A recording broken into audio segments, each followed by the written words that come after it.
Kita ke informasi lain yang juga jadi sorotan, saudara. Polisi kembali menggelar olah tempat kejadian perkara tewasnya diplomat muda Kemlu di indekosnya di Menteng, Jakarta Pusat pada Jumat pagi.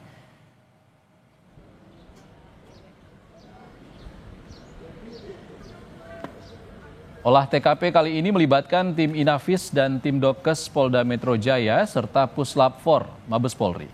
Polisi pun memperluas garis pembatas hingga ke area pagar untuk membatasi akses warga sekitar. Selain mengecek kamar indekos, polisi juga mengecek kondisi ventilasi jendela kamar dari ruangan lain.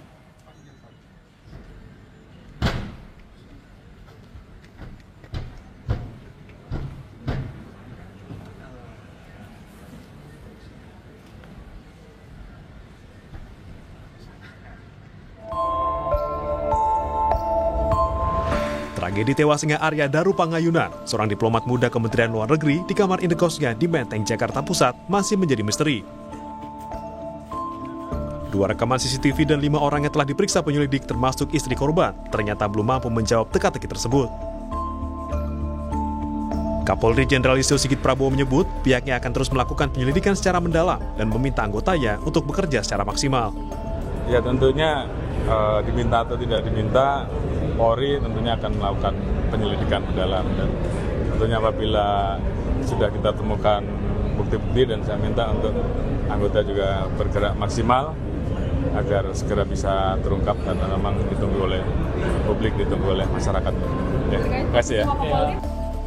Pemeriksaan barang bukti dilakukan polisi dengan melibatkan sejumlah ahli, mulai dari pemeriksaan video CCTV, hasil otopsi, hingga perangkat digital korban seperti ponsel dan komputer jinjing. Pemeriksaan digital untuk mencari bukti komunikasi korban dengan siapa saja dan di waktu kapan saja. Kriminolog UI Adrianus Meliala menyebut, dari bukti-bukti yang ditemukan sementara, tewasnya korban diduga kuat akibat bunuh diri. Hal tersebut didasarkan rekaman CCTV yang tidak menunjukkan adanya orang selain korban yang masuk maupun keluar dari kamar. Sementara terkait lakban yang melilit kepala korban, Adrianus menduga lakban digunakan korban untuk menutupi jalan napas dan dibantu dengan obat-obatan yang membuatnya tertidur. Ya, tidak terlihat bahwa ada break-in, ya, ada orang masuk, ada orang keluar. Demikian juga misalnya terkunci dari dalam, demikian juga CCTV semua bersih. Maka lalu kita terpaksa mengabaikan soal adanya pembunuhan tersebut gitu. Nah, maka lalu kemudian masuk pada skenario bunuh diri. Dan dalam ini maka memang yang menjadi menarik perhatian adalah soal lakban itu.